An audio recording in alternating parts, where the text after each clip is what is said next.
All right, here's the science. So let's start in 1928. This is a guy named Dr. Walter Kempner. Now, he developed a protocol called the rice diet. Now, this is a diet where he fed 106 consecutive participants, so no cherry picking.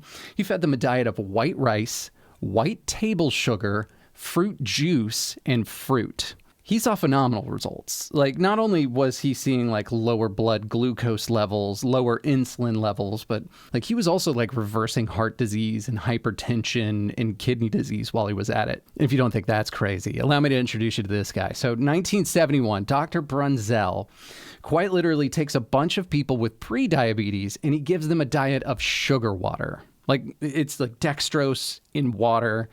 I think a little bit of protein powder, but overall total calories coming from fat, 0%. And what did he see? After a glucose tolerance test, he saw lower blood glucose levels and lower insulin levels. And then my personal favorite. So 1979, this guy named James W. Anderson at the University of Kentucky. He conducts a study where he takes insulin-dependent type 2 diabetics that have been diabetic for a minimum of 2 years. And he puts them on a high starch, so high carb, low fat, low protein diet. And within 16 days, the majority of the participants were off of their insulin altogether.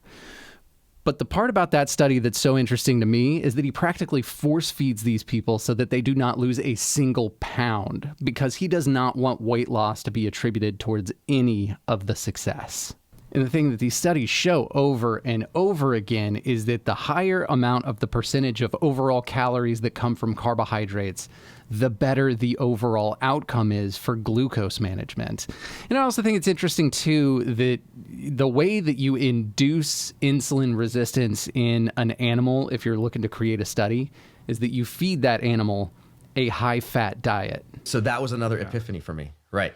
I'm sitting here with, tasked with the objective of trying to make animals insulin resistant so that we can use them as a testing ground.